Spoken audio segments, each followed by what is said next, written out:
chicks had no bread. Do you know what she said? Let them eat cake. Who took the bomb? We're getting screwed, man. Every time we turn around, we're getting screwed. Oh, the revolution's going to be through podcasting for sure. That's the only way we talk. It's the little guys that take the brunt of everything. It's got to stop. Peasants, man. We're just peasants. Every one of us. You watch those old movies, you see the peasants in the background with the kings and queens walking around. We're those people. We're those people.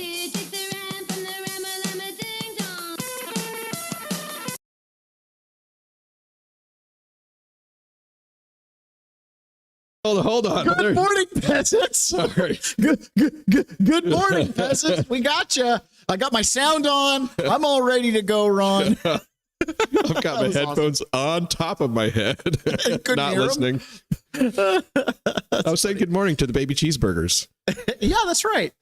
Yeah, we got the pictures from Shantini yesterday. She sent us pictures of her little baby calves. I sent them over to Ron. I said, Ron, here's your cheeseburgers. Awesome. Keep them under the warmer. Wow, the chats are full already. Good morning, Shantini. Frazier, good morning from Boise. Shantini, she's every day now. First one. It's awesome. Carlites, good morning, y'all. Let's see. Down to, Ron, good morning, baby cheeseburgers. Grand Rising from the Tube, Tiffany and Carlito Tiffany. Let's see. Ponyboy, good morning. Maraizo, good morning, Ron and Taylor. Taylor and Ron. Man, sometimes I get the dyslexic thing going on there. Welcome, everybody. Thank you so much for joining us. I really appreciate it. And I know why you came so early. I know why you wake up bright and early to join us. We're waking up bright and early in the Pacific time zone. And you're here for the simultaneous sip. All you need for that is a cup or a mug or a glass, a tankard, a chalice, a stein, a vessel of any kind. Fill it with your favorite liquid. I like coffee. And join me now for the unparalleled pleasure of the dopamine hit of the day, the thing that makes everything better, the simultaneous sip. And it starts right now. I have a joke for you. Okay. Love this. The government is excellent and uses your tax dollars efficiently. I love that laugh. I know. I've got a little rotation of starter videos. They're a lot of fun. The funny thing about that laugh that is the I thing think today. that The is government his real laugh. Say that again. The funny thing about that laugh is I think that is his real laugh. Is it really? Yeah.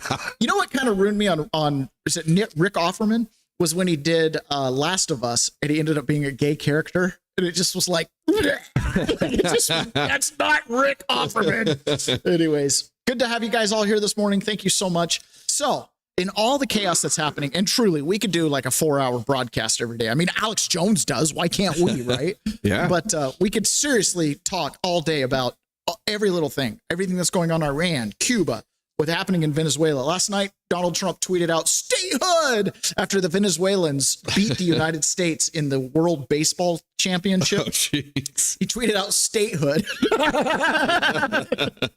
Now we got Canada, Greenland, Cuba, Venezuela. Why not? It's funny. I see these pictures of like America, this we will defend, and the map keeps growing. It's America and Alaska, then it's America and Greenland, then it's America and Calgary or Alberta and Saskatchewan, then it's America and Venezuela, and then it's the entire North and South American continents. Ecuador is bombing Colombia right now, going after narco-terrorists. They have invaded their sovereign territory to go after the narco-terrorists. And the Colombian president just does a little press conference. He's like, we're being bombed.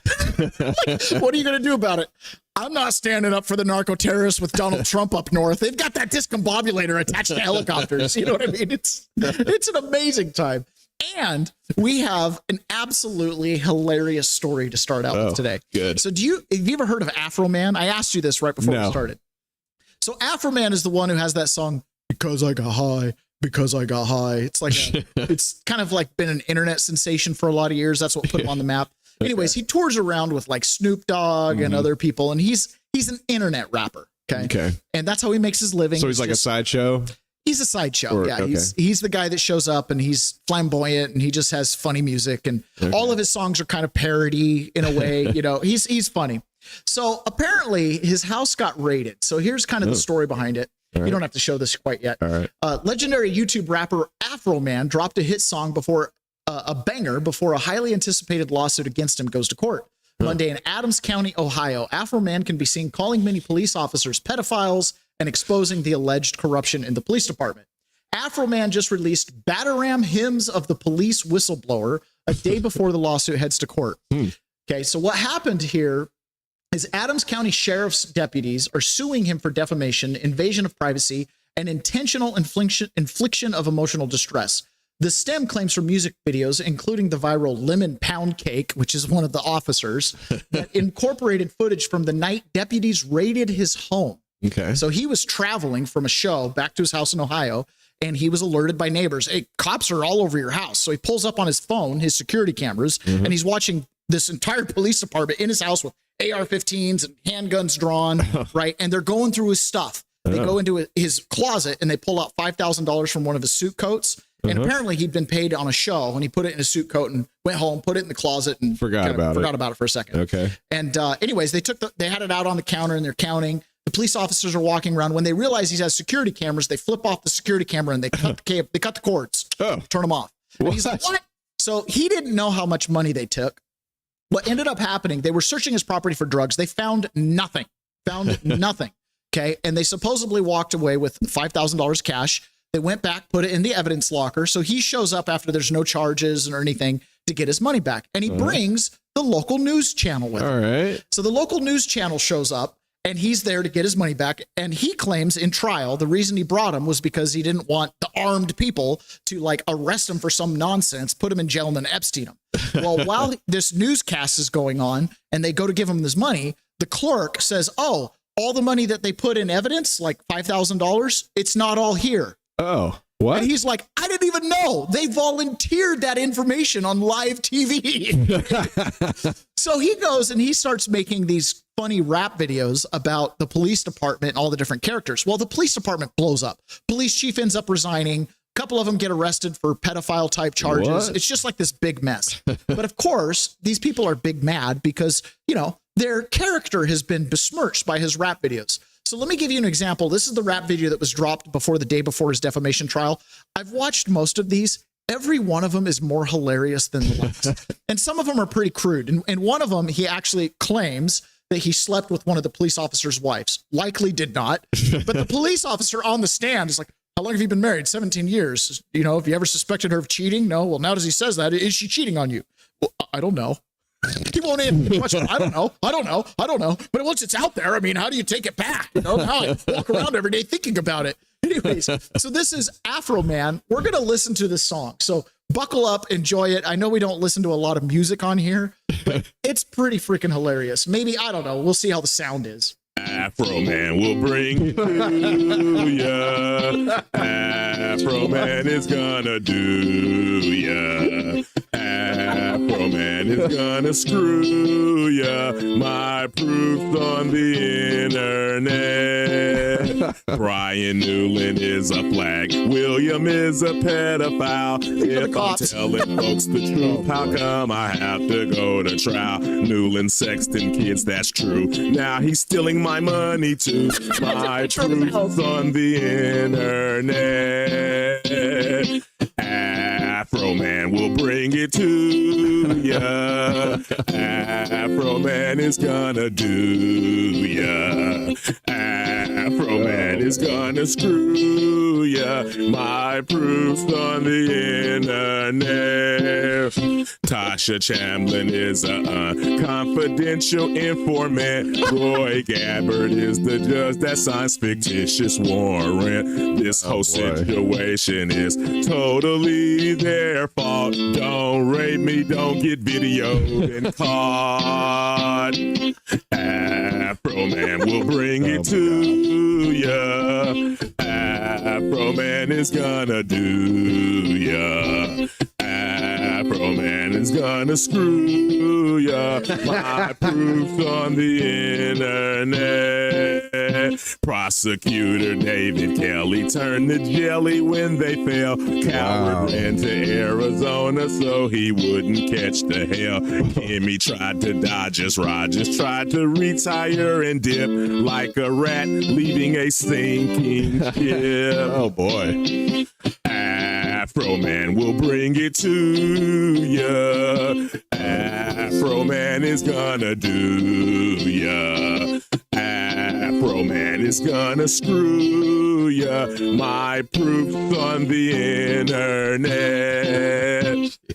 All you crooked cops in the world that's doing wrong, you better stop, you crooked cop, before I put you in a song. Make your family and your friends laugh out loud and sing along. My proof's on the internet. Afroman will bring it to ya. Afroman is... These are all the officers under deposition. Oh, jeez. Whining about the defamation. Afroman is gonna screw ya. The proof on the internet. Dude, you must have had that made just for this. What? That outfit? Holy smokes. Oh, dude. So this whole case is freaking hilarious, right? Like I said, it's like one thing after another. It's like this police department raids his house looking for drugs. There are no drugs. Steal his money. Cut his Somewhat cameras, surprising. And then he starts a little exposure, and all of a sudden, police chiefs resigning, pedophiles in the police department. The whole thing's just blowing up. So they took him to court. So this is They took him to court. yeah, opening day of trial. This is the trial. Okay? Oh, boy. So this is him on the stand. And the more lies, outrageous lies you tell about them, the more money you can make, right? Fact. They never should have came to my house in the first place. Fact. If they hadn't have came to my house, they wouldn't have put themselves on the video camera and in my music career. All of this is their fact. All of this is their fault. And they have the audacity to sue me. These people and you are the predators and the victim at the same time. So what they did, searching your house, gave you the right to do everything you... Under the circumstance that I got freedom of speech, after they run around my house with guns and kick down my door, I got the right to kick a can in my backyard, use my freedom of speech, turn my bad times into a good time. Yes, I do. And I think I'm a sport for doing so. Because I don't go to their house, absolutely, kick down their doors, flip them off on their surveillance cameras, then try to play the victim and sue them. And that's what it's all about. Man, he is so the hero right. we didn't know we needed. Carlene said, I was on my way to school, but then I got high. But then I got high. That was the original song that put him on the map. I hate this music, but I love Afroman. Dude, Afroman is my hero. And he wore that suit to court. I love it. The American flag suit with the American flag glasses. He's like, listen, I'm not the one who kicked in their doors and ran around their house with guns. Oh, man, I love it. I love it so much.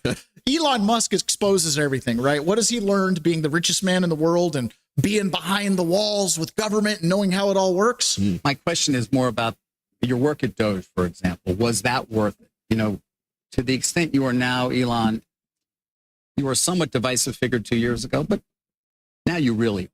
I mean, there are people who love you, but there are a lot of people who dislike you, some of whom were your customers. And I antagonize so many potential buyers and or users of things like a robot. Well, I mean, unfortunately, what I've learned is that legacy media propaganda is very effective at making people believe things that aren't true. What would an example of that be? Try to claim that I was a Nazi because of some random hand gesture at a rally where all I said was that my heart goes out to you, and I was talking about space travel. What's hilarious about the Afroman thing, right? The legacy media gets you to believe whatever you want. The crazy thing about that Afroman deal is the cops that raided his house, not only did they steal money from him, like straight up missing money. Okay, where did it go? And that's what started. So they do an internal investigation. Turns out 2 of the cops in the house are pedophiles. Oh. You know, it's like, you go down the list. These guys they're dirty. Murder, theft. They were... You know, he was using the police department essentially as a mafia group. This is Baltimore, right? Dang. Now, I'm not saying every cop is bad. No abolition of law enforcement in my mind here. And you have to say that because you might get the wrong impression on this show. You might get the wrong impression. Keep in mind, I was put in prison for a while. And, you know, I'm just not as talented as Afroman to make some nice parody videos. We love our police officers. Yes. But nonetheless, they should be held to a high standard. Oh, yeah. And all of our elected officials, when you work in government, you're a public servant. And if you don't want to be a public servant, don't volunteer to do it. And unfortunately, enough good people don't volunteer to do it because it's a sleazy business that you end up with people that aren't necessarily got their noses totally clean.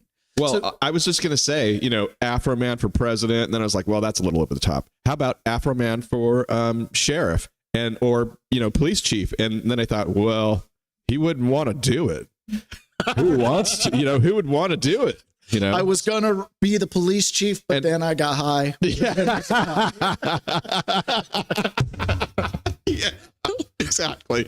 But, I was just trying to say that to point out it's hard to find good people. Yes, it is. Are you running, Ron? Did you throw your hat in the ring yet? Not for sheriff. Oh, no way. Wouldn't qualify in Washington Well, State. I did tell Ari Hoffman that I would run for anything. And, I'd love to take out the mom in tennis shoes. Yeah. Yeah. That'd be great. Okay. So yesterday while we were live, Pray the Rosary Daily said that Joe Kent just resigned. Now, Joe Kent is a local politician from the Vancouver, Washington area. He ran twice for House. He lost both times. No surprise. Okay. Well, he's Republican, so he ended up getting put in with Tulsi Gabbard as what was his exact position? He was the Undersecretary of ODNI, Office of Director of National Intelligence. He basically worked under Tulsi Gabbard somewhere. Yeah. So anyways, a lot of people were really excited about him. I never was. And the reason I never was is because he was a Democrat. He voted for Bernie Sanders, and then he took a couple of years off being a Democrat and became a libertarian. And then he became a Republican to run for office. So to me, that's like big neon sign, does not share your core values, right? This is one of those, if you have been, now I've voted Democrat, I've admitted it, but I've never been a quote unquote Democrat party member, you know what I mean? And I definitely, I don't know. I got on the Obama train for a second. What do you want? What are you asking from me? I was a college kid. Everybody crosses the line now and then. Yeah.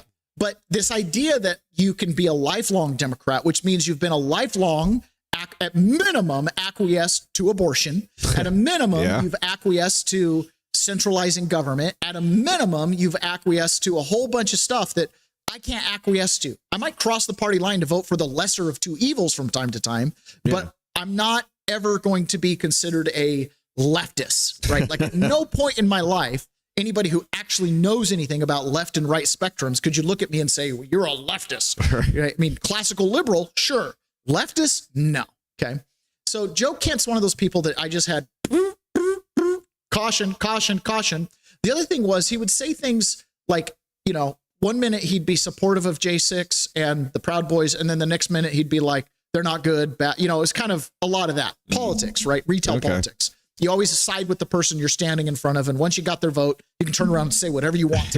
Retail politics. That's a great term. Retail politics, okay? So he's one of those guys. It's like, Tulsi Gabbard is another one of these Democrats, right? Don't let her near an office where her opinions on abortion or anything like that can come into play, but totally cool because she's anti-war. Yeah, put her in intelligence, okay? So Joe Kent was one of these guys. His wife was a CIA operative. She was special forces, whatever, pretty well known that she was part of CIA. She died in Syria. Now, the timing of this is significant. When she died in the roadside bomb in Syria, it was after Trump had ordered the full removal of troops from Syria, and the Pentagon lied to Trump and said, oh, we're out, we've been removed, and they weren't. They were still running operations without the approval of the commander-in-chief. He actually thought, because he was told by his chief of staff, this is Mark Milley and that clan of morons, that we had pulled out of Syria. His wife was one of the casualties from a roadside bomb, Iran, Soleimani, during that time period. Okay. So you think this guy would be A, knowing that Iran is a problem, B, knowing that, intelligence can lie to Trump and blah, blah, blah. This was him just literally in August of 2024 on the Sean Ryan show. Now, I'm not going to read his resignation letter, but it basically said, I'm resigning because I don't approve of what we're doing in Iran. And then more importantly, they are not an imminent threat. Right. And then he said, and Trump was pushed into it by the Israeli lobby, and he names out AIPAC. So he's calling out the Jews on this one. I think he pretty much covered the letter. Yeah, that's pretty much it. This was him last fall in August. Americans aren't aware of it. Our troops in Iraq and Syria have been attacked 150 plus times by Iranian proxies. And when we say Iranian proxies, we got to be clear on what that is. That's the Iraqi government that we pay. Because after the Iraqi military, we spent $2 trillion on, surrendered to ISIS, we had to go back in there in very short order and stand a military back up again. And guess who filled the breach? The Shia militias controlled by Iran did. And the Iraqi government's controlled by Iran. So these Iranian proxies that are attacking our troops are 100% funded by the United States of America. We're funding the guys that are attacking our troops. And so it's like, well, then why do we leave our AKA the pallets of cash that Obama sent over and all the sanction loopholes that they had. Troops there? And that's always been my question. I think we should have had them out a long time ago. We can get into it when we talk about my late wife, but she should have been out of Syria because Trump gave the order to get those guys out of there. Most Americans. Yeah, that's pretty interesting. So turns out, right, his first wife's passed away, so he remarried. Oh, I just closed the tab. You know, I don't know why I just thought of this, but I was just thinking about Obama and how he made a big deal about the name of ISIS being ISIL instead of ISIS. And I don't know why I'm thinking about that, but I just am. Well, it was ISIL, then ISIS. Because it's like Chaz Chop. Yeah, I know. But for some reason, he liked saying ISIL for some reason for like 6 months. He was all about ISIL and not ISIS. And I can't even remember what that stands for. I used to know. The thought I had was like, well, why would he know so much about this term? Oh, because he's the president, right? Oh, or is it because he's sending them money and he's like, dude, I didn't write ISIS on the check. It was ISIL. Yeah, exactly. Or I wrote ISIS and I don't want anybody to connect the dots between ISIS and ISIL. One or the other, right? Yeah. So, the quagmire of the Middle East. Let's not sit here and pretend like we as peasants have everything figured out. It's a quagmire. Yep. It's obvious that Iran was behind a lot of the chaos in the Middle East. And this has a lot to do with their theology, Shia versus Sunni, Shia versus the rest of the world, the whole thing there. So however you want to slice the cake, whoever was paying Iran and funding them, they were turning around and shoveling a lot of that money out the door to terrorist fighters of every persuasion possible, including narco-terrorists, El Catolicos, right? It didn't matter. If you were against the West and the United States and Israel, they had a check for you. And it was pretty much an open checkbook. It felt like to me is like if you wanted to have a group and made up a name, you could get some money. We'll talk about that with Nick Shirley here in a little bit. Okay. So yes, Ron, that does seem to be the case. So he resigned yesterday and a couple things come out instantly. I didn't know this, but his second wife that he's married to, she writes for Max Blumenthal, raging leftist, okay, who's anti everything Trump does, orange man bad kind of thing. So It's like, what is this guy doing with a security clearance, working in the National Security Department when he's married to this Fang? I don't know. I made a comment yesterday on John Cameron's X post, a fellow J6er, because he's met Joe Kent and stuff like that and likes him. I mean, yeah, of course, these people are all personable, right? They're all great. I want to have a beer with all of them. Sure. But I'm like, the problem, and what John said, I said, the problem with Joe Kent is the same problem Thomas Massey has. He got married to a woman, and very rarely does a man stand farther right than his wife, right? And so he got married to a woman. Just so you know, Thomas Massey's wife was a staffer of Rand Paul, who was a lesbian, like lived her life as a lesbian. And then all of a sudden she's married to Thomas Massey, and then Thomas Massey breaks anti-Trump all of a sudden. So it gets a little weird there. Okay. And apparently that relationship started before Massey's wife had passed away. All allegations. I'm just a guy sitting at a table at 6:30 in the morning in the Pacific Northwest. Leave me alone. Okay? But Joe Kent seems to have the same problem, right? You're going to be influenced by your wife. So I had the little thing that talked about his wife, but I closed the tab, and rather than waste your show time looking for it, I'm just going to fill the time here and then play this little Fox News clip where after this letter broke and there was, a lot of legacy media hubbub trying to get you to believe something that's not real. Because remember, the legacy media, when Joe Kent got appointed, white supremacist, and he's pro-war and he wants to invade Iran, super negative. It was like one of their top targets to try to derail from getting a spot in Trump's cabinet. Yesterday, they're like, what a man of principle. What a great person. Just complete opposite. Well, Fox News leaked out, or someone in the White House leaked out to Fox News, the real situation with Joe Kent behind the scenes. That his decision was based on the influence of others, even foreign countries, is both insulting and laughable. Now, our own Aisha Hasni reporting that on background to a senior administration official says that Joe Kent was cut out of POTUS intelligence briefings months ago due to allegations of suspected leaks, and that he has not been a part of any Iran planning discussions or briefings at all, which sort of posed the disconnect addressed earlier this morning by the administration, saying that he wasn't privy to the classified information that indeed underscores and provides the evidence that Iran was nuclear empowered or about to be. And final quick point that I've referenced Joe Kent's testimony on the Hill many times in 2025 of the 18,000 known terrorists that came through the southern border under the Biden administration's watch in the prior 4 years. We are still dealing with today, and we will get to that in just a moment, actually. Okay, so Fox News put that out, and someone went on my page was like, well, it's propaganda. Yeah, but it's the White House's propaganda. Okay, so the White House put that out through a leak that he's been cut out of classified briefings because of suspected leaking. Who's he been leaking to? Probably first and foremost his wife. So first and foremost his wife. She's a blog writer for Max Blumenthal's outfit. Blah. Problem number one. Okay? You got any articles? Yeah, exactly. Second thing, he's friends with people like Sean Ryan, Tucker Carlson. He's booked his first 2 podcasts, and guess who they're with? Tucker Carlson and Candace Owens. Oh boy. Right. So, and those are the talking points. Trump's influenced by Israel. This is Netanyahu's word. They're jerking Trump's chain, even though he's been saying we're going to bomb Iran for 30 years. Yeah, right. All this stuff. So Trump kind of put an end to all of this, and he posted this from Joe Kent. Now, a lot of people think that this is an op. Okay, that Joe Kent leaving is an op, and it's an op for the legacy media. It's an op. Like, I believe he's going to come run for office in Washington state, and this time he'll win. Okay, because now he's going to have some buy-in, and the machine is going to go, oh, he plays ball, right? The deep state kind of thing. He plays ball with us. And so that's my belief. We'll watch, see if he ends up running for office. But Donald Trump put this tweet out, and this is Joe Kent, at real Donald Trump. We should not sit and wait for the next attack. Wipe Iran's ballistic capability out and get our troops out of Iraq. They are only targets now. No USA, WIKIA is a tribute to the professionalism of our military and intel professionals, not Iranian restraint. Okay, so this is no, I don't know what WA, killed in action, wounded in action. Wounded in action. No U.S. wounded in action, killed in action is a tribute, as in go in and bomb them, right? Just wipe them out and then just pull out. So that's his advice. Is that not what Trump's kind of doing? Okay. And now look at the date on this. It's 20.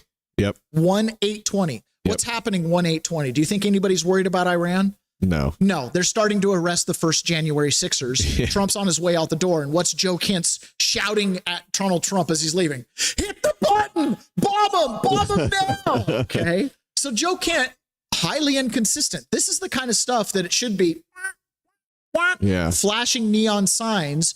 Joe Kent's compromised. Joe Kent has got something going on. This isn't square. You're not being principled all the way through this. So again, these are nice people. I mean, you can go sit down with any one of these. In fact, the family here in Kingston that their son was a hostage down in Venezuela, they went and met with Patty Murray. And the wife, this is a conservative family. I mean, these are Republicans, okay? And but their son's a hostage in Venezuela. They need help. So they go and meet with who? Our state senator, which is who? Patty Murray was one of them. Great conversation. She was super kind, offered to help in any way. And the guy said to me, I don't like Patty Murray's politics, but I'll support her because she supports us. Yeah. That's retail politics. That's kissing babies, shaking hands. Yeah. Did Patty Murray do anything after she left her office? Who knows? Doubt it. Right? Maybe she did. Maybe she didn't. I was in I'm sure she made a phone call. I was in a Republican meeting where we had what I consider a pretty bad Republican candidate, but she wins all of her elections. She was running for one of the state Senate seats that was left open by a resignation. And she got beat.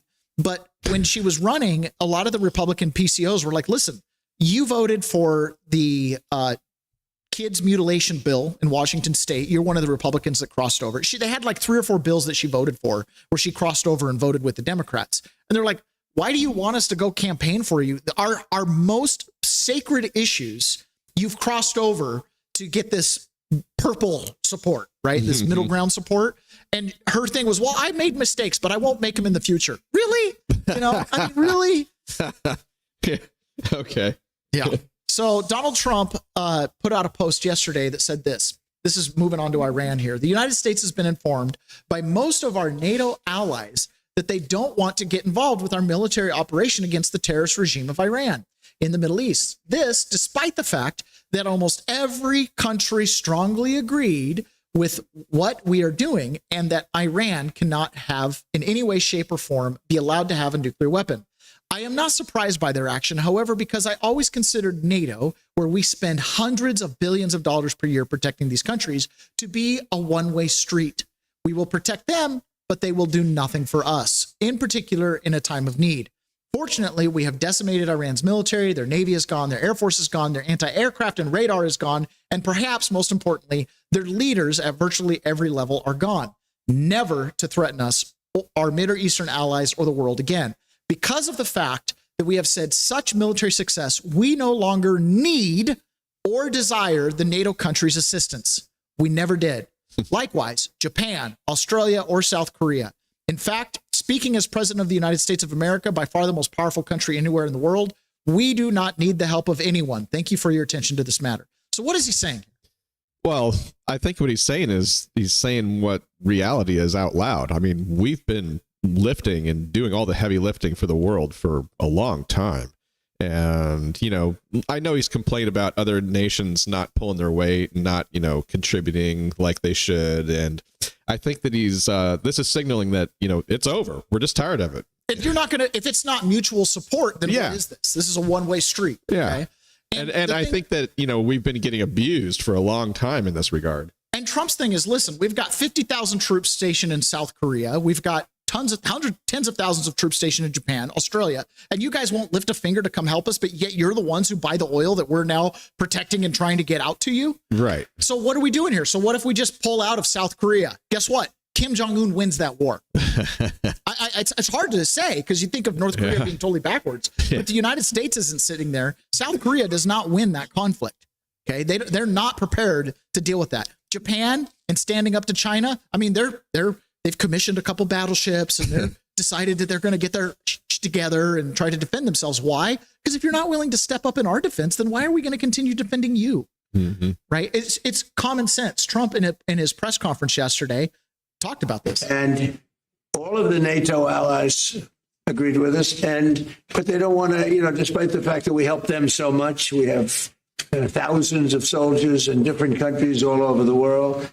And they don't want to help us, which is amazing. I mean, amazing. And I didn't do a full court press because I think if I did, they probably would be. But we don't need help. You know, that war has been long prosecuted as far as I'm concerned. Almost from day one, we knocked out many of these things. We knocked out the Navy essentially in a couple of days.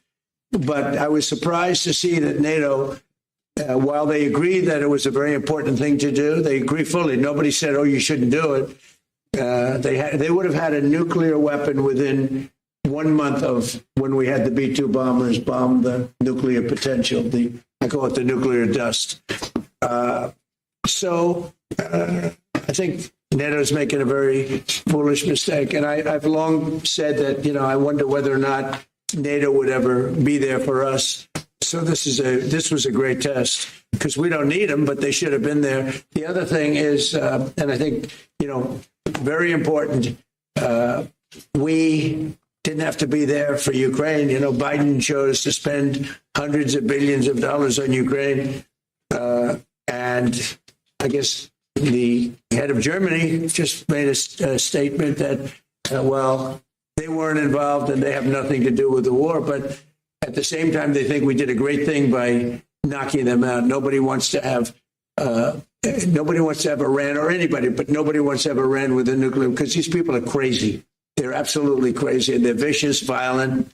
I mean, they killed, think of it. They killed, now I hear it's about 41,000 people. They put out a notice 2 days ago. Anybody that protests will be immediately shot and killed. That's pretty tough stuff. So everyone agrees with us, but they don't want to help. And we as the United States have to remember that, because we think it's pretty shocking.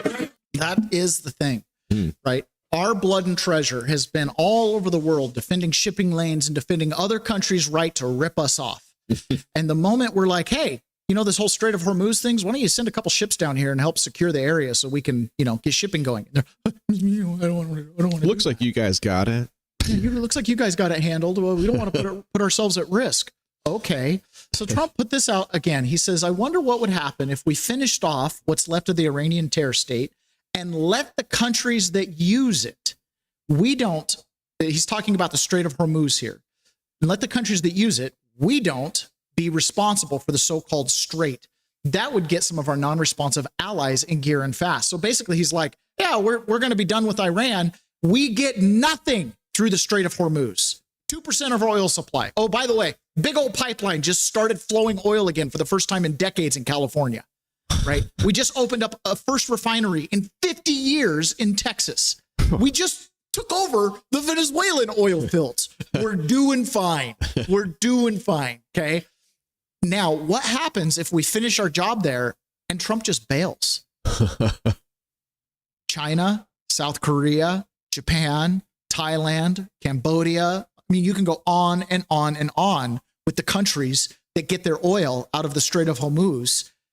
And if we leave, who's going to deal with that? Right? Because if we're not going to put boots on the ground in Iran and go door to door to hunt down every, you know, crazy Shia terrorist, they're going to rebuild. They're going to do small arms fire, rocket launchers, blah, blah, blah, blah, blah. You don't need a battleship there for that, right? That's not our problem. We were there to deal with what? The nuclear threat. Even Lindsey Graham, who, by the way, I retweeted something from Lindsey Graham yesterday. Never thought in a million years I'd do it. It was about the Joe Kent thing. I was like, I cannot believe I'm agreeing with Lindsey Graham on something. But even Lindsey Graham agrees. And this guy, like what Burkhart says, the guy's never been to a bar fight that he doesn't want to drop a nuclear weapon on, okay? Even Lindsey Graham says we're not going boots on the ground. Any longer than he has to, and I don't think it's going to be much longer.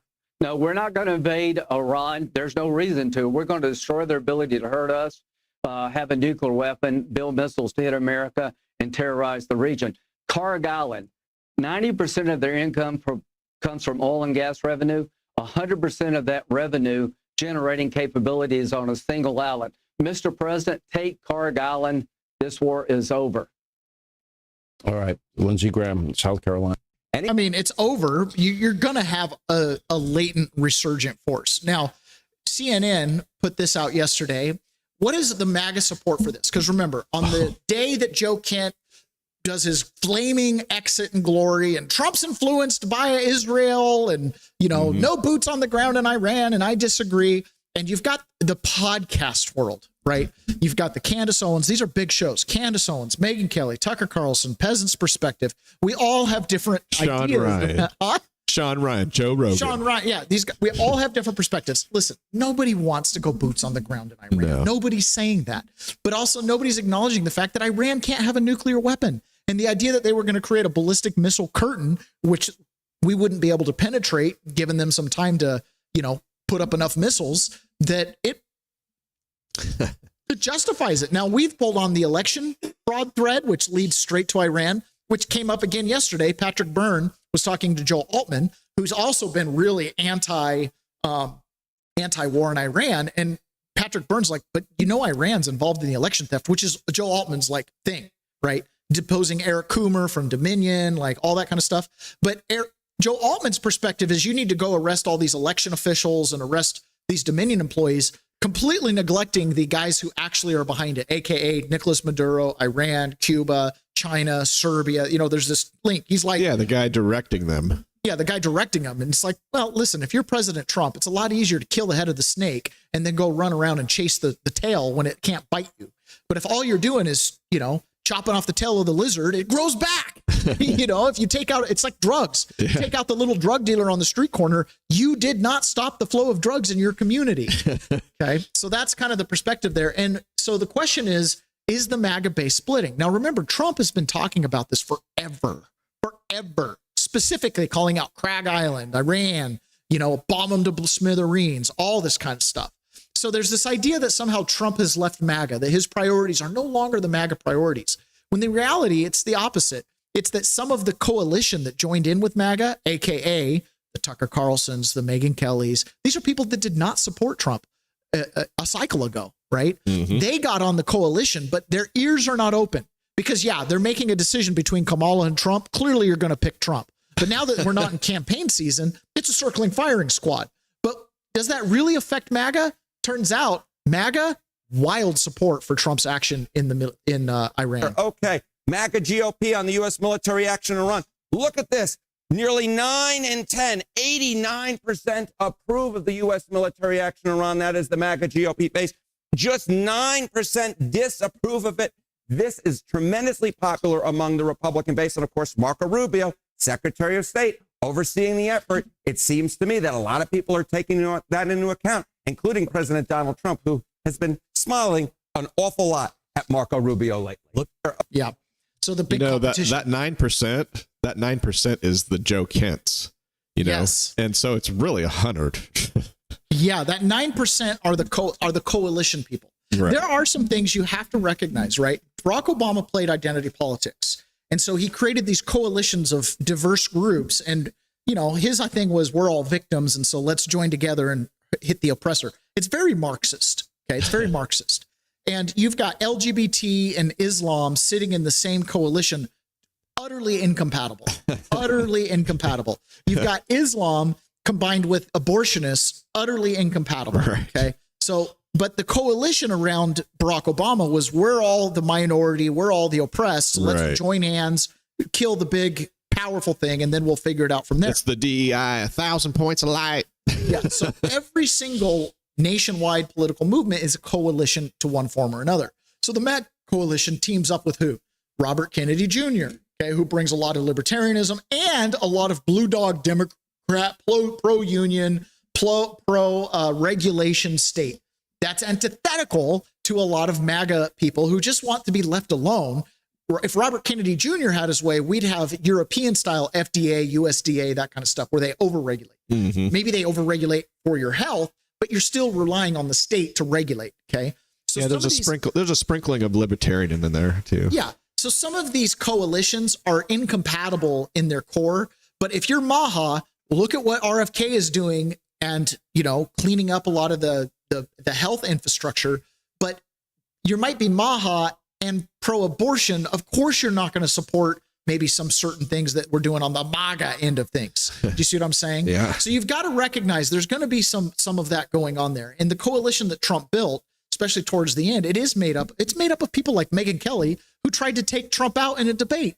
It's made of people of Tucker Carlson, who for 4 years just berated Donald Trump and then all of a sudden was like, you know what? He's better than these freaking idiot Democrats. You know what I mean? No one's accusing Tucker Carlson of being a liberal or a leftist, but it is one of these things where it's like, hey, Tucker, I know that you're opposed to like social ills like alcoholism and all this stuff, but that doesn't mean we want Sharia law. If you listen to some of his podcasts, when he goes over to Dubai and he's like, that's a lot better over here than in America. Look, they have all these great social norms. I'm like, yeah, it's a boot on your neck. You know what I mean? Like, I don't care how if the state is enforcing it, I don't want it. It doesn't really matter. You know what I mean? Okay. So nonetheless, that coalition is the MAGA part of that coalition is full in support of what Donald Trump is doing, which also puts a notice out to senators and House of Representatives members that might think they want to break. Don't break from the base. That base is that 35-40% that can make or break any election. If MAGA doesn't show up, the Rhino Republicans, they're left with that 9%. Right. You know what I mean? They're left with nothing, which is why they get blown out in these special elections where Trump doesn't get involved. Trump gets involved, his candidate wins. It's like 97% endorsement to win rate, highest ever endorsement to win rate ever of any politician ever in the history of the United States. It moves the needle, okay? So what's happening in Iran makes a lot of sense, and it makes a lot of sense on the ground too. So Trump had mentioned in that clip that the Iranians put out a message, don't go protest, right? Or we'll shoot you on the spot. Yeah. Because, we're not going door to door. There's still a lot of these IRGC and police force officers out there defending what infrastructure they have left. So Israel put out a video yesterday with Netanyahu, and he was asking the protesters to take to the streets. And then he said this, we're watching from the skies. And if anything happens, we've got your back. So the Israelis are telling the Iranians, take to the streets, we have your back. So take a look at this right here. So last night in Iran, let's see. So there was protests. Let's see what was the Turn best that image. off. Yeah, you can turn off the sound. So last night there's protests. None of the videos are great. Okay. So last night there were protests. A lot of people were gathering up in the crowds. And what we're seeing here is a view from an apartment complex or a building. And if you look down here, you look at all these vehicles. These are all police vehicles, right? And then you've got like a military vehicle there. You can see the flashing lights, more police vehicles. So they're coming in to where the protesters are at. Okay. So they're in there. Protesters start to take off because guess what's going to come out next? Yeah. Pew-pews. Okay. Yeah. So they're taking off. So this continues on. They come up, they get there, and then something magical happens. Some drones. Shortly after, it turns out, Israeli drones turned up straight after the IRGC thugs, and they were forced to turn around and flee. So you just saw the video of them showing up. Here's the video of them literally driving backwards. Like that truck is in reverse. Yeah, one of them's going backwards. He's in reverse. Israel is defending the protesters on the ground in Iran, giving them air cover with the drones. And these guys are terrified. Look, they're turning around. They're definitely regrouping. They're yeah. So that is really good positive signals. Very interesting. Yesterday, we talked about Cuba and how Cuba is in a blackout. Last night, when I went to bed, there were like 29 straight hours of no electricity and no possibility of turning the lights back on. There's no fuel. Okay, there's no fuel. And they use... This would be devastating in America. Down there, I don't know. They might be kind of used to it. Well, they have blackouts. But yeah. The idea that like the hospital wouldn't have electricity is... Well, that's different. Yeah. Okay. Ouch. So also, guess what happened yesterday in Cuba? We're in total blackout, no internet. Cell phone batteries have died at this point. Okay. They had a 6.0 earthquake. Oh. Yeah. Ah.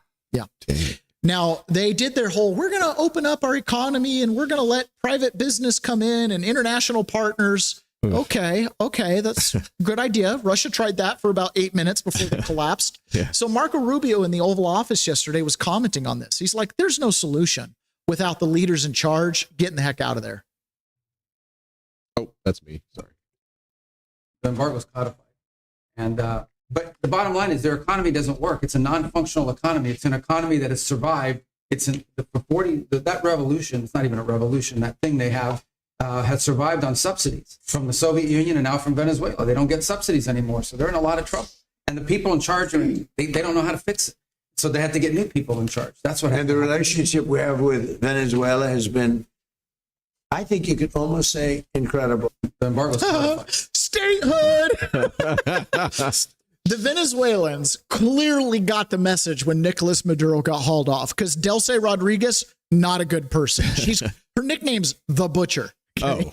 Or she's the daughter of The Butcher. I can't remember. It's one or the other. She's not a good person. Okay. In fact, I believe there is an indictment on her head as well. But she's totally playing ball, man. She's totally playing ball.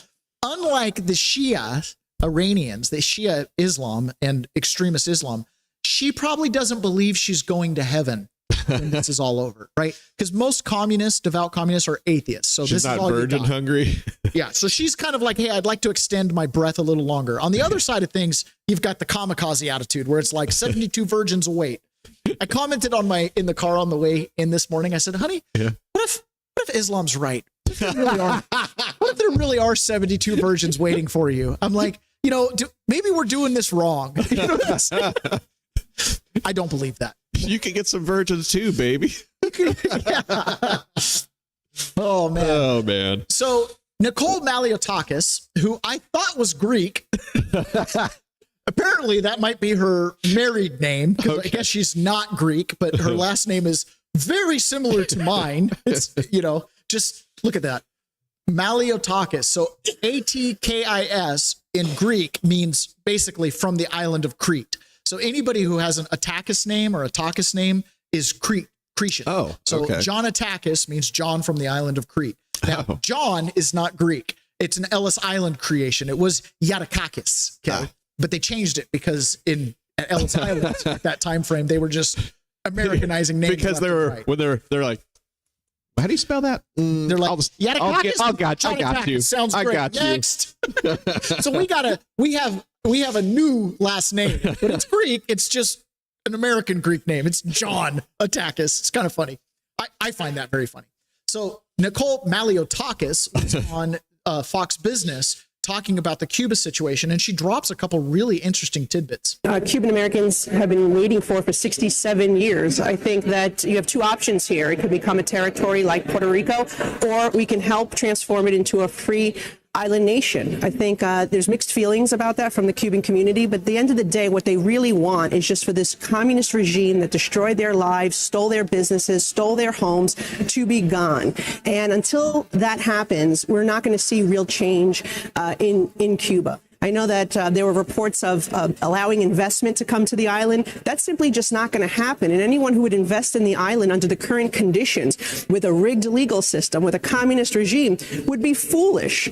This is a regime that, for example, stole my grandfather's small business, his gas station, stole his home. And why would anyone invest there if they don't see a change in government? And so hopefully we will see Diaz-Canel leave. We will see political parties form, and we will see a free and fair election in the near future. And I have great hope that my mother will live to see that day, and that Cuban Americans will be able to celebrate a return to their homeland. Oh, maybe there was a slightly longer clip where she talked about, and I don't know if they're going to become a U.S. territory or maybe their own independent free country, but either way, discussions are happening.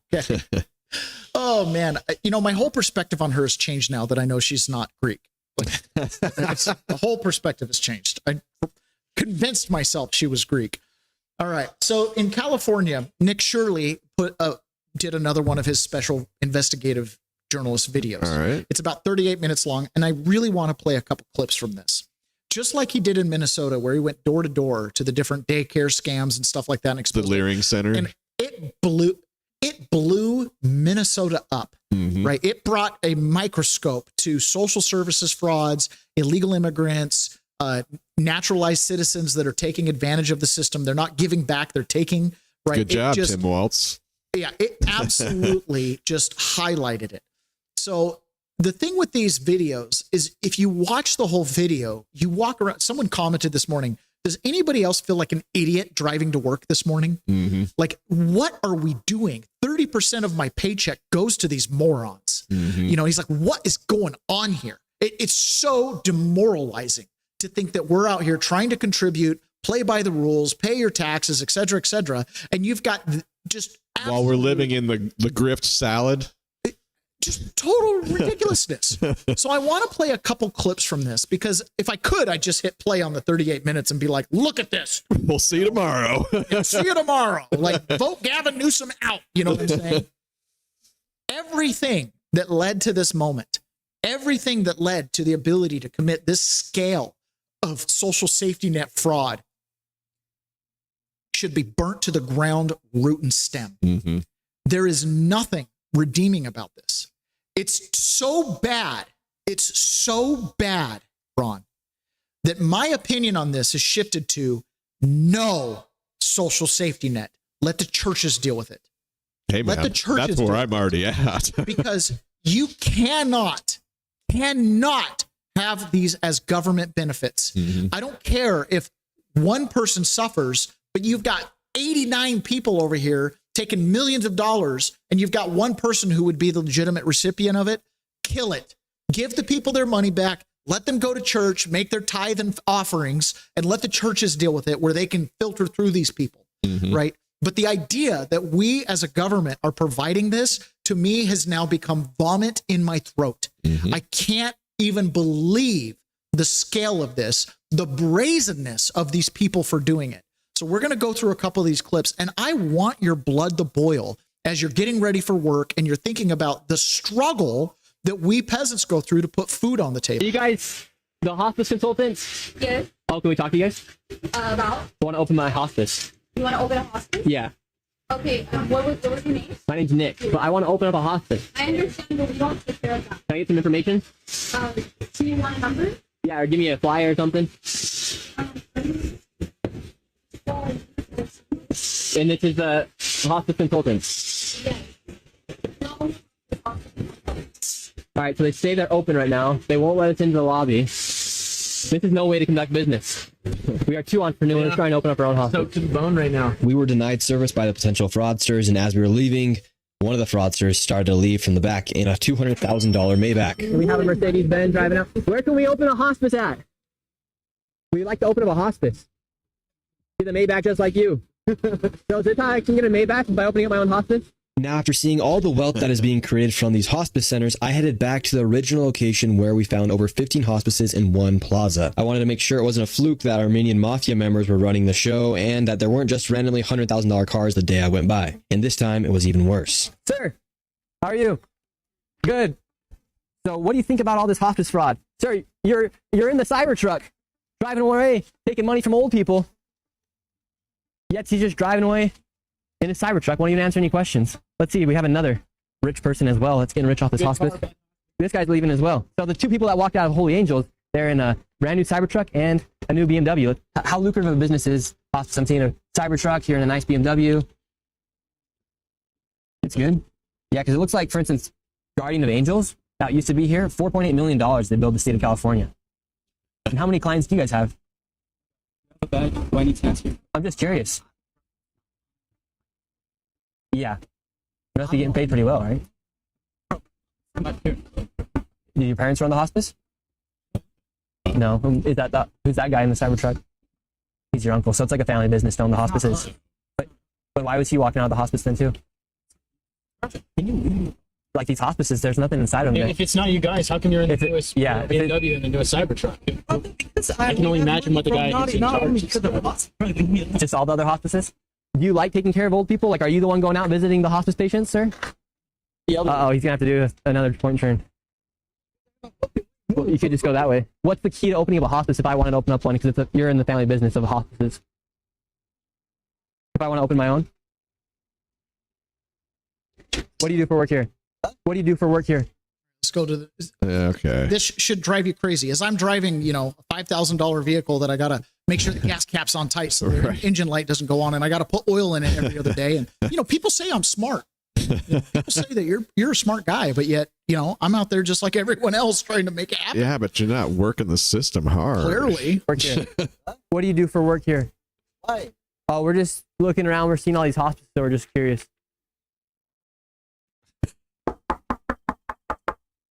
Word got out that I was inside of the plaza and all the fraudsters started hopping in their cars, leaving the scene. Excuse me.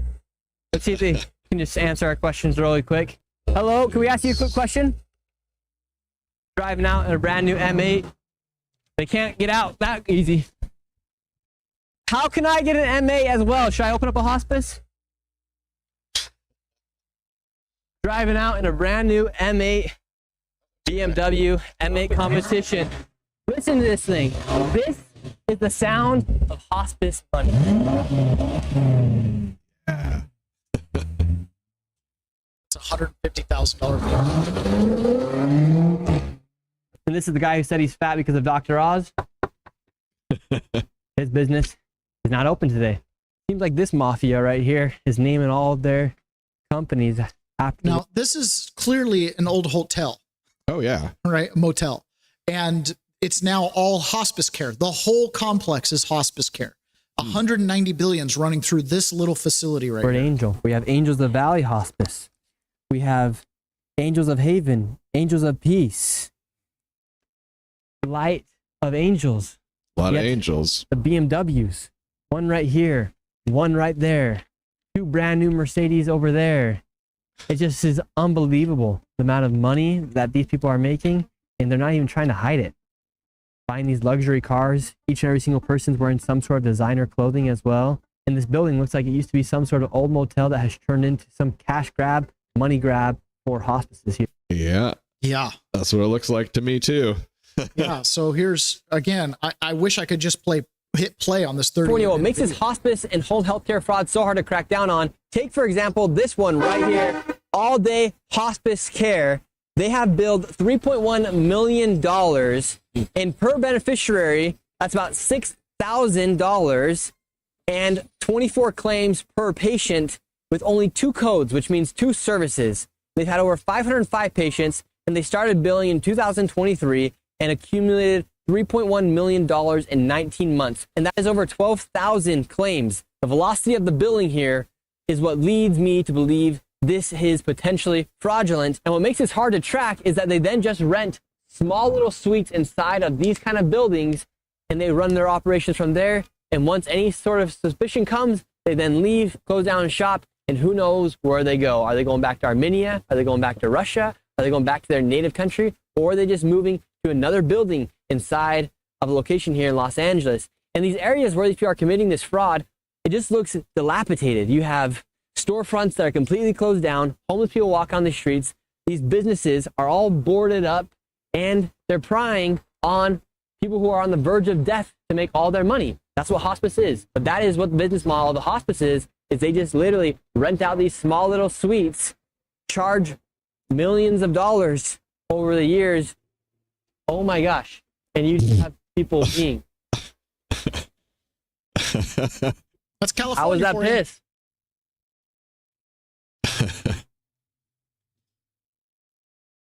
Literally, as he's filming, someone walks up and takes a pee right on the side of the You masturbated street. a week ago? Unbelievable. Unbelievable. Wow.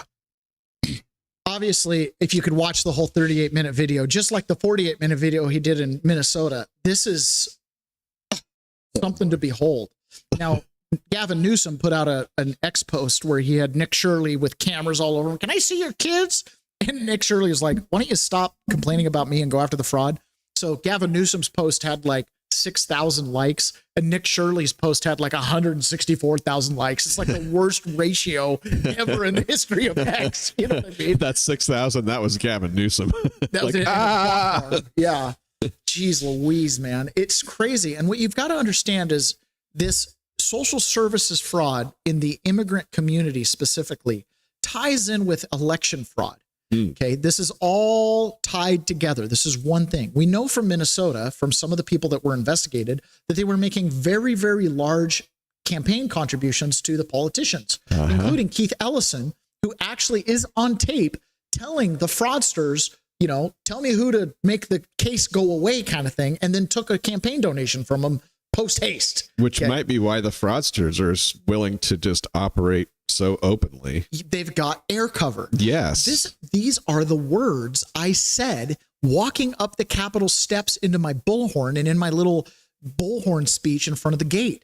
I was like, I'm here to redress my grievances. The people in this building gave cover to the Chaz Chop area in my city, right? It's you guys give cover for all of this criminal activity. Meanwhile, we, the people, the normal legacy American peasants that actually work for a living, we're getting screwed left and right.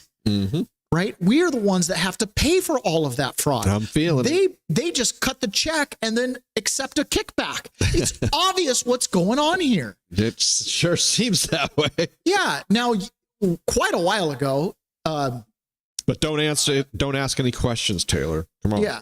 Quite a while ago, Claudia Tenney was on with Maria Bartiromo, and she talked about how the Obama administration and Susan Rice specifically, another one of these names, right? It's one of the witches of the West Wing.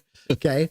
One of these names, she wrote in an email about how they wanted to turn the illegal immigrants into voters and how are you going to keep them here and all the money. Okay. This all ties in together. Former President Obama's key advisor is heading up the operation of tasking our federal agencies to actually get votes from illegal immigrants. Are you saying you have proof that the Democrats are trying to recruit illegals, migrants to vote in our presidential election? Is that what you just said? There is a memo from Susan Rice that says we've got to figure out how we're going to get these illegal immigrants. It's going to be challenging to teach them how to make sure we get their votes in the ballot. They don't say whether they're going to make them citizens first or not. Well, that was a pretty stunning remark from New York Congresswoman Claudia Tenney with me on Mornings with Maria on Fox Business, apparently referring to President Biden's 2021 executive order, which put former Obama advisor Susan Rice in charge of promoting voter registration within the federal agencies. Now, it should be noted that the order does not allow illegal migrants to vote in federal elections. That would be against the law. But the Congresswoman just said a recent Susan Rice memo suggests doing just that. Meanwhile, Biden's ongoing border crisis is having deadly consequences for America. ICE confirming to Fox News that the 23-year-old Salvadorian national suspected of murdering mother of five, Rachel Morin, in Maryland, entered the United States illegally as a getaway.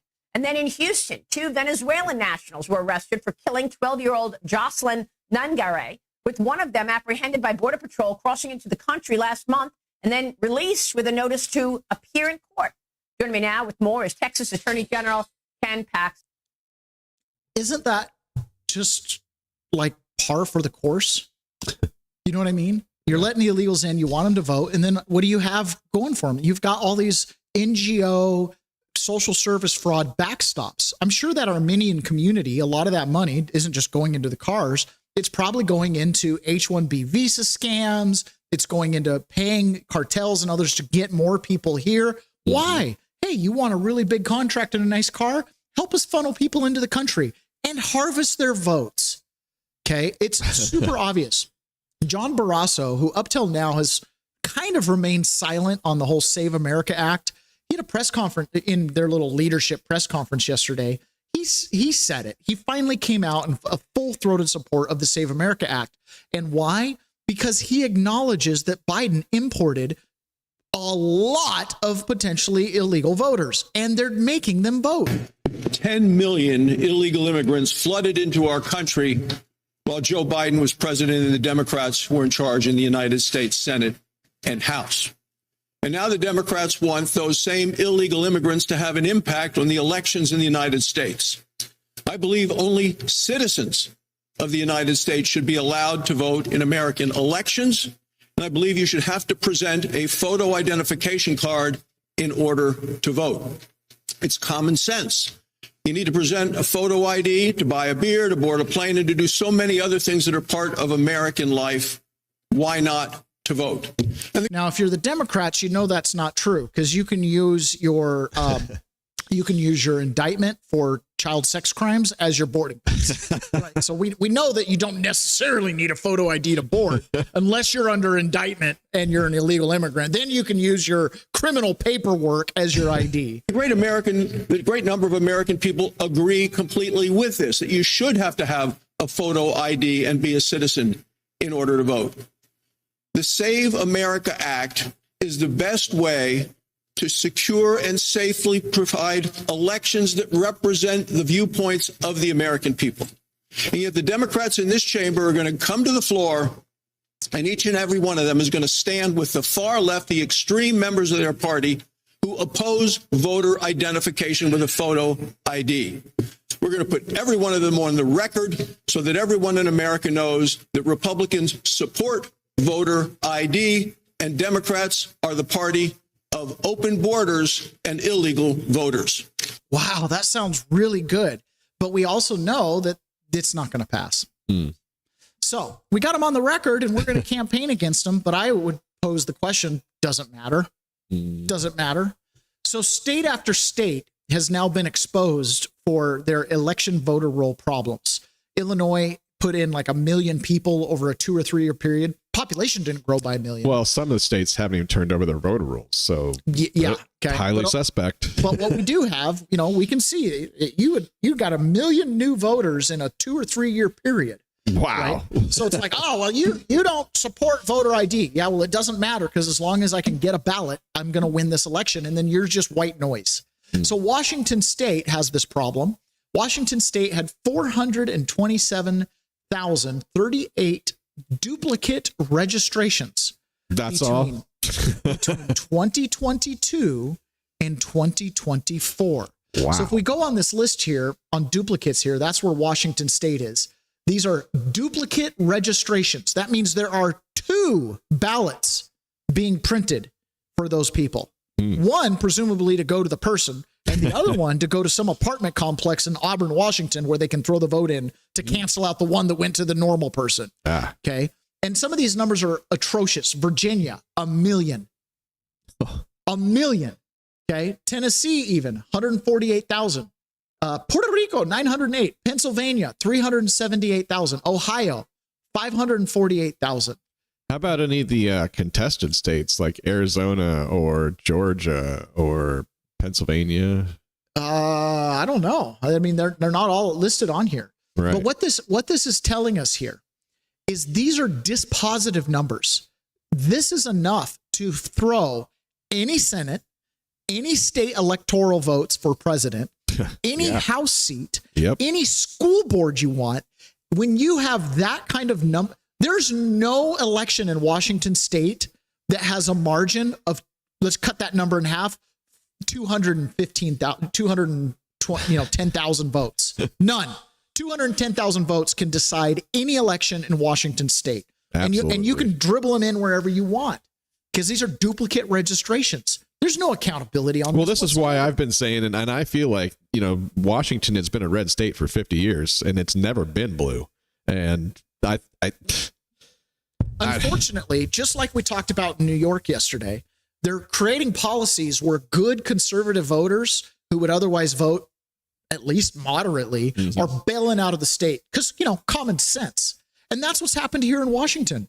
We might be turning blue. Enough people have moved away to Idaho, now the number one destination for Washingtonians, right? That it kind of sits and makes you go, it's what happened in Florida. They went from a blue state to a purple state to now they're so solid red. Why? Because of the bailout from the blue states. Sure, Idaho's going to be freaking fascist Nazi, okay? Because that's right-wing politics. But Washington is becoming, what's left is the people who tolerate this stuff. This is a very difficult climate to be in. Glenn Beck addressed this yesterday on his radio program, and he talked about a lot of this stuff. He talked about how these voter registrations are being manipulated. And then on top of that, we have the John Solomon report that says that China got into these systems. And not only do they have, up to 2 million United States citizens that have never been anywhere other than the Mauritian Islands to become citizens. And guess what? When you're out of abroad, you get to pick where you want to vote. Okay. So not only do they have that in their back pocket, not only are they in control of these Dominion voting machines through that chain of command, but you also have the fact that they can tap into, like in Washington state, our faulty licensing system where you have access to people's data. And this is way more than just a ballot. This information that China has and any other hacker can get to is where you would get the enrollees for, say, hospice. It's where you would get the enrollees for, say, childcare in Minnesota. Because once you have people's name, address, date of birth, social security number, you can sign them up for anything. You can commit any kind of identification theft and fraud you want. By April 2020, U.S. intelligence knew something explosive. China had gained access to American voter registration data across multiple states, not ballots, but names, addresses, driver's license, partial social security numbers. Think of this, how dangerous this is. They have your name, address, driver's license, and social security number. Do you know what could be done by fraud alone? This is the kind of data you don't need to change a vote. You need it to influence vote, to impersonate, to target, to manipulate. And they didn't just take it, they analyzed it. China took it, they studied it, they mapped American voters like a battlefield. When you have this kind of information, they can influence what you read, what you see all the time. Here's the part that's really frustrating. Our government knew this in 2020. There were clear intelligence reports that we're just finding out now. In 2026, there were briefings. There was even a presidential daily briefing that talked about it. Congress wasn't told. The American people weren't told.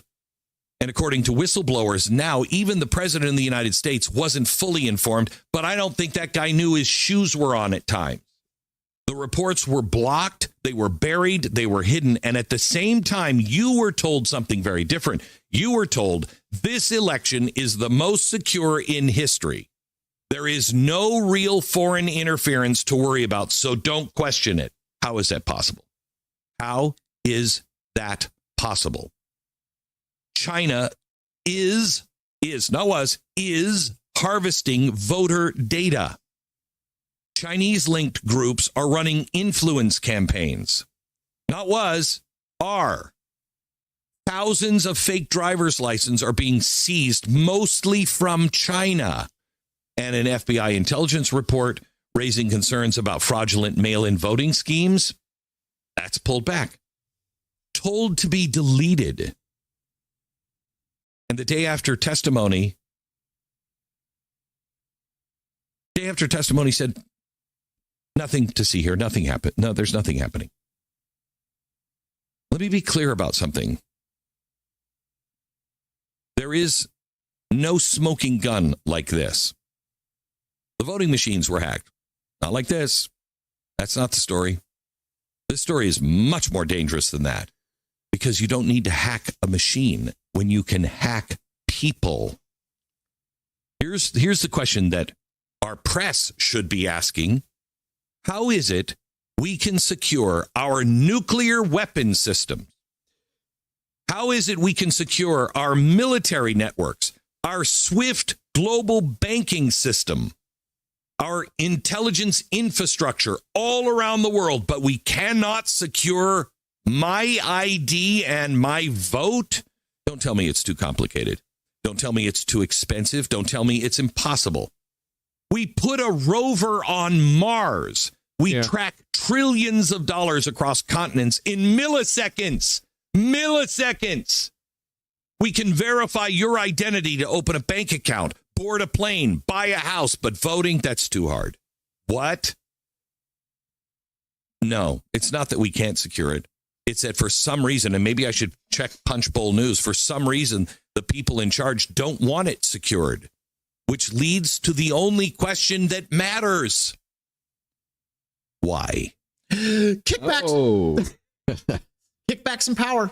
Kickbacks and power. Kickbacks and power. We were told the election was secure, most secure ever in the history of elections. Well, I hope not. Patrick Byrne was on with Emerald Robinson, and he was also on with Joel Altman. And anytime Patrick Byrne comes on, I have to listen, because to me, he's right at the front line of this. And his big thing has been tracking down the machines. Now, he totally is all on board with mail-in ballot fraud and all these things. And his explanation is they've got, China has 3,000 people that studied, or no, they have got more than that. There's 3,000 counties, and they've studied every county and the specific rules and how to cheat in that county based on what systems they're using, ballot harvesting, influence operations, everything they have to do. And every county, they cheat differently, but they cheat in every county. Okay, that's the point here. But it's impossible to discern, because if you're looking at one county and then you're like, oh, we'll see if they did it over there. Oh, they didn't do it over there. But there are some other irregularities. Right. Here, that's because they're all a little bit different, and they're all micro cheats. They're micro cheats. Exactly. And you have crazy stuff that's like over the top. Like, why are Nevada ballots being counted in Maricopa County? I mean, these are some of the big mistakes. Why are they handing out Sharpie markers to all the people standing in line when we know the Sharpie markers won't run through the machines? You know what I mean? Well, clearly, because you can't control the show up vote. You can control the mail-in voting, but you can't control the people who actually show up to vote, right? So hand them a Sharpie marker. That's the kind of stuff that we see and go, oh, that doesn't look right. But we don't see the behind the scenes. Well, he spent the last 6 years going behind the scenes and figuring it out. And one of the things, and we've covered this, right? You've got not only the ballots, they have to have that universe of ballots to basically backload whatever the machines say the results are supposed to be. Mm-hmm. And so this runs all the way up the line, and it goes into Serbia. Serbia or Serbian military intelligence and Chinese military intelligence. We know them. We have their jackets. We know their names. We got their files. They're military intelligence. This was a military operation out of Serbia. So now he's acknowledging from Serbia, people are accessing the code repositories. Also, Dominion. Who's acknowledging? It's Eric Coomer, the CEO of Dominion. He was he was in a deposition because he's in a lawsuit with Patrick Byrne. Excuse me, not Patrick Byrne, Joe Altman. Because Joe Altman was on a Zoom conference where he was on with a bunch of Antifa folks. And they're like, hey, this is the guy that has the voting machines. And he gets on there. We're going to screw Trump. We're going to make sure he doesn't win, blah, blah, blah. And Joe Altman's like, who's this guy? Oh, he's the CEO of Dominion. Who's Dominion? Oh, it's a voting machines. Oh my gosh, this is freaky. Right? And it went through it. The guy got arrested for a DUI where he killed somebody. And then all of a sudden the charges get dropped. He immediately gets recruited to be the CEO of this voting company. So his background is bad. Okay, his background's just nothing but kind of criminal activity. He's kind of a hacker dude. And all of a sudden he becomes the CEO of our voting infrastructure, where half of the country votes on it. Half of the population of America votes on these machines. So Patrick Byrne made the observation. He's like, that's CIA. That's absolutely CIA. They went and plucked a guy, said, hey, we'll make this case go away if you do this for us. So under oath, he was asked a couple years ago in Georgia in a deposition if you could access the machines, and the answer was no. And his answers there are what led to the people in Georgia being indicted under Fani Willis, including the president. And now, fast forward a couple years, he's in this deposition, and he must have forgot about what he said before. And he says the opposite. Okay, so he admits that they had VPN access to the machines. From the U.S. has access to the machines, and yes, we do access machines, but we only do it with permission. That's a very, very different story than the story that say the CEO went up to Michigan and during the Antrim 2020 mess and testifies to the Senate that Dominion is an American company, American developers. Nobody has any access to anything. It's all completely sealed. And nobody, even we can't go on and affect these machines. They were all lying through their teeth. The CEO went to Michigan and to Arizona and told that lie. The chief technology officer went, or the head of product went to Georgia and told that lie to a grand jury. And that's how this country came off the rails for 5 years, because these guys were just lying through their teeth. And now it's black and white, as you've just shown. It's black and white. It is. And we do need to revisit the pool. Yeah. But yet you've got the Senate over there going, we don't have the votes. The look on Emerald Robinson's face was like a mirror of mine. Like, What's interesting is Emerald Robinson is really anti-action in Iran. Joe Altman's anti-action in Iran. And Patrick Byrne gets on. He's like, you guys, Iran was in the room in Venezuela when they were doing this. He's like, they're part of it. Like, doesn't that justify something? And they like, have this look on their face like deer in the headlights. Yeah. So he continues. He says,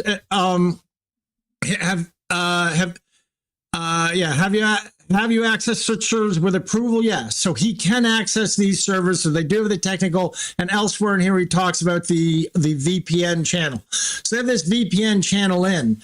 Well, in 2022 in Georgia, to a grand juror asked him, could he do this? And he said, point blank, we have no access. We couldn't do it if we wanted. We don't have any access. Here he's saying, yes, we do have but his deposition 4 years later to us, because we have all kinds of our own technologists in the room that he couldn't Buffalo. He says, yes, we do have access. Yes, I have access machines, but only with approval. Well, that's a completely different story from saying Dominion doesn't even have any access. Couldn't have done it if they wanted. 19 people, including one president, was indicted based on that lie the guy told in 2022 in Georgia. And now he's flatly dropped that lie. He's telling a completely different story, acknowledging they do have connection. They can go on. He has, in fact, gone on machines. I've only done it with approval. But yes, I have access machines out there. Approval from who? Susan Rice? Hello? They're in the field. And, that's a huge contradiction. Their house of cards falls with that admission. And there's more, Ron. Do you think there's more? Because, just like NATO won't come to our defense, right? It's not just China. It's not just Iran. It's not just Cuba. It's not just Serbia. It's not just Antifa. It's not just Black Lives Matter. It's not just the Democrat Party at large. Even Ukraine got in on the game. There are scores of raw intelligence reports that show Chinese meddling in the American election. And there's one report raising concern that Ukraine was engaged in a plot to do something bad in the 2024 election to help Joe Biden. I want to repeat that. There is intercepted intelligence that the Trump administration has had for many, many months, in which it is suggested by Ukrainian officials that they're going to try to help Joe Biden win the election using American taxpayer money. So basically, just like down in Boca Raton, where we had 2 Republicans running and 1 Democrat, and the 2 Republicans collectively got 59% of the vote. Okay. If we had 1, let's assume he got 59% of the vote. That's the kind of margins you have to be a Republican and win. You have to be so big to rig that you have to have more votes. You have to have more than 50% of the votes of the universe of ballots. Okay. And don't even think that's enough, because in Pennsylvania, you had some precincts that had 110% voter turnout. Okay. So they'll even print extra ballots if they need to. Oh boy. Donald Trump won this last election despite all this, mainly, in my opinion, because they nuked the servers and election workers stood outside these count centers and turned away U-Haul trucks of ballots. Had it not been for that, Trump wouldn't have won. And he still really squeaked by, right? Yep. But it was 70%, 65%, 80% overwhelming of the country fraud. voted for him. Overwhelming. He had to overwhelm the fraud. Too big to rig, they say. Too big to rig. Now, or most secure ever. That was 2020. 2024. Now the Democrats are kind of caught with their pants down. Oh, we can't say there's fraud because then we acknowledge the second most secure ever. Now, Barrasso's like, we're going to put everybody on the record to show where they stand. Does it matter? Does it matter? Doesn't he look a little bit like John Podesta? I mean, I think a Democrat should just be honest. I'm going to do whatever the deep state wants. I'm going to go to all the sex orgies I want to go to. It doesn't matter how much blackmail they have on me. I'm going to vote for whatever they tell me to vote for. Vote for me. And then when 5% of the people show up to vote for them, the true degenerates, they'll win their elections because, the machine will be on their side. They should just be honest about their campaign platform. You know what I'm saying? Like, holy smokes. Hey, I'm here to make sure that Sharia law takes over. I'm here to make sure all the factories leave the town. Just vote for me. Oh, look, this small town in Texas decided to vote for this crazy leftist. Wow. What a surprise. On the topic of Sharia law, how do you have separation of church and state with Islam? Let's get there in a minute because we are going there. Oh, okay. So Tommy Tuberville, who told us part of the problem with the Senate and the House is that you've got a couple dozen, and it's a bigger number than that, by the way, who owe their seats to the fraud. And they don't want to not have mail-in ballots. This is John Fetterman's thing. Well, mail-in ballots are totally fine and secure. I won't support anything that stops the mail-in balloting. Yeah, because you're the beneficiary.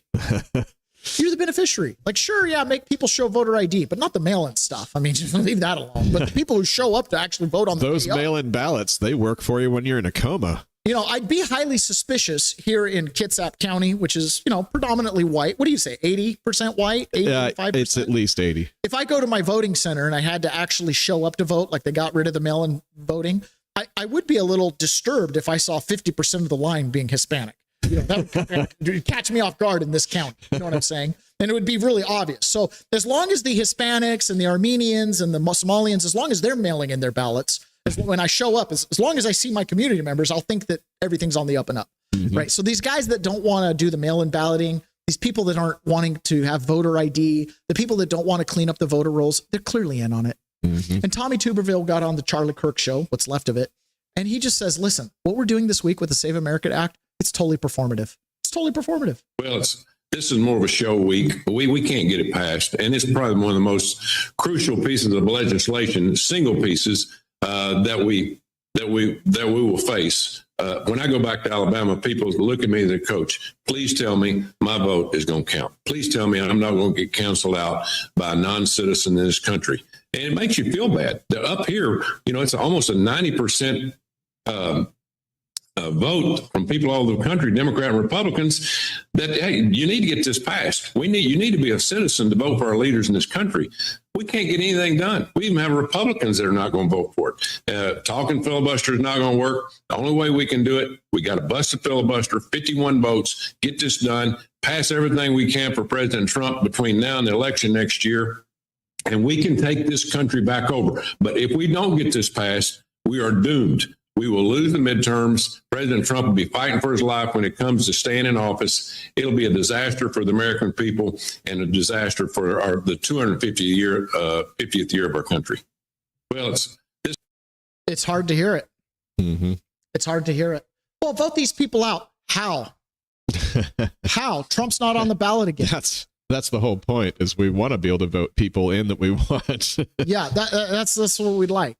And I'll even I would reward a rhino Republican with a vote if he voted for the Save America Act, because at least then I know we voted for him. Okay.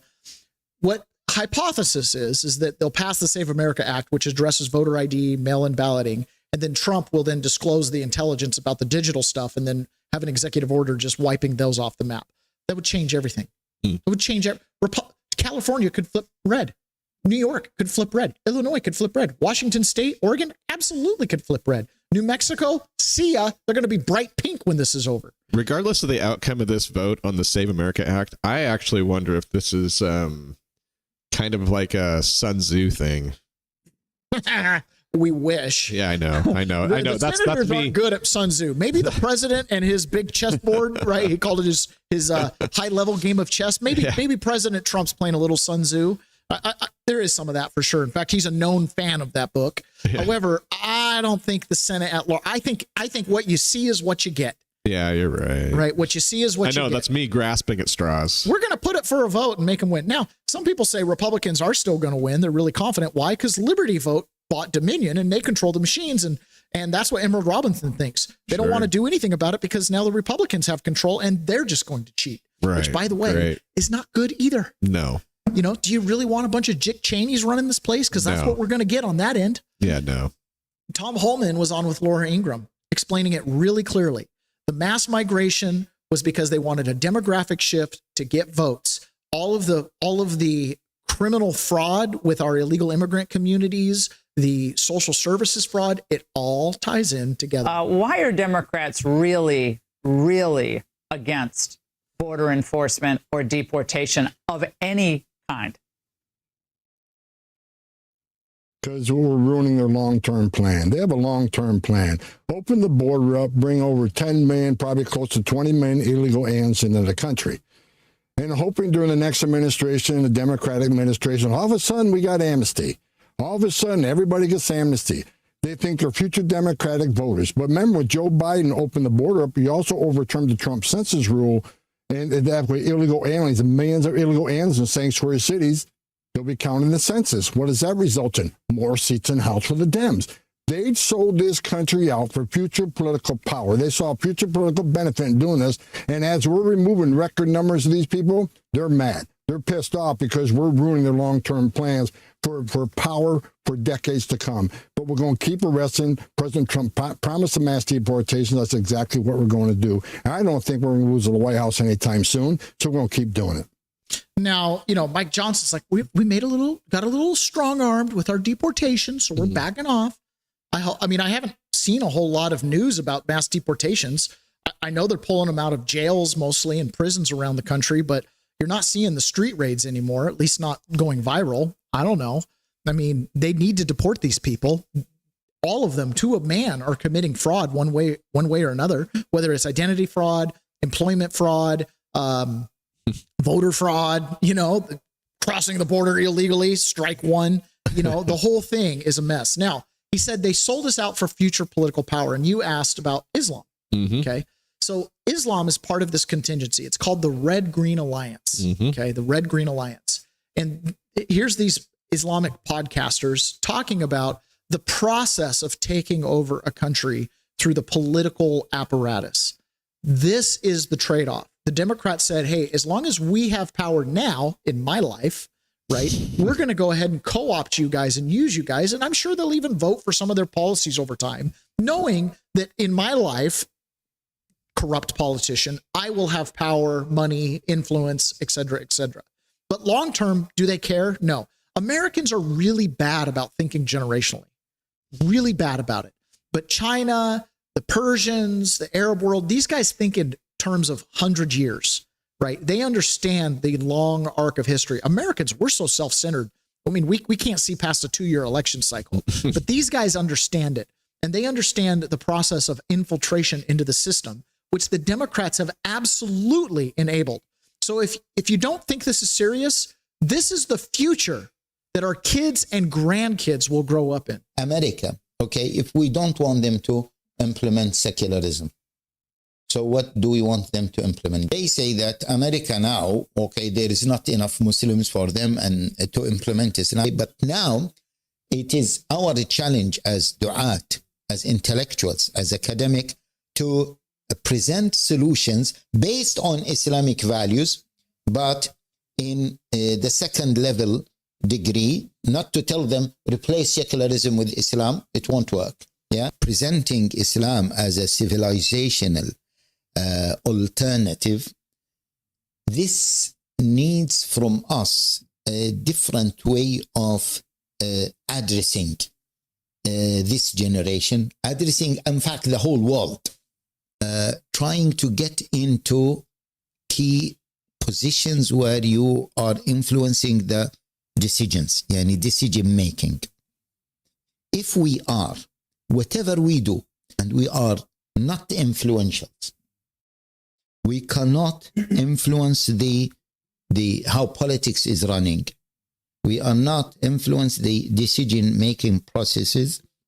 We know that if we were to do this from 0 to 100, the people are going to say, we're not going to have this time. Look Afghanistan, look other places. And people understand they're not going to go from 0 to 100 overnight. Suppose a Muslim party, an Islamic party comes in and they start changing. You know what? We want to make sure there's no alcohol being sold. So can we, for the time being, because here's the point, any type of stuff we do, it's not astaghfirullah to substitute the Sharia. No, it's a program to eventually apply the Sharia, right? That's it. Oh boy. That's it. That's the plan. Slow infiltration. They come in, and just like the Dinesh D'Souza documentary or interview with the former extremist, he goes, Ilhan Omar, yeah, she'll join the Democrats. She doesn't support any of their policies. But as long as there's bedlam and chaos on our streets, then the people will clamor for a solution. And whoever provides the strongest solution is going to win. That's how prohibition got passed. When there was bedlam on the streets, men were drunk, and there was highlighted in the media all the domestic violence and stuff, boom, prohibition. And then people were like, whoa, we don't like that. And they repealed it. Okay. This is the same thing here. These guys are going to create problems, and then they can be the strong hand of the solution. This is the Hegelian dialectic. It's exactly what it is. And that's what they're doing. That's the plan.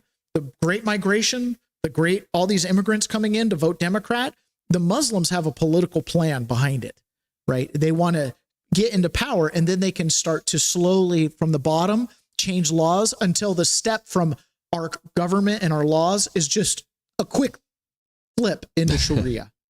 And that's what they're doing in London and in the UK. Yeah. It's horrible. It's horrible. Okay, guys, that wraps it up for the public side today. We're going to jump over into subscription only private. We're going to be talking about COVID, and we're going to be talking about the vaccines. We're going to be talking about cancer, myocarditis. Some news came out this week that, again, you know what the government's not good at. You know what I mean? This goes back to the show opener. And then we're also going to be hearing from Todd Blanche about the Epstein stuff. Makes me want to throw up in my mouth when I heard Todd Blanche, because clearly he hasn't done a whole lot of looking into these files that they've released to the public. And it feels like a cover-up job, and I don't like it. So we're going to talk about that over in private, and we'll talk to you guys tomorrow. The rest, and then for the unoffendables, we'll see you in private.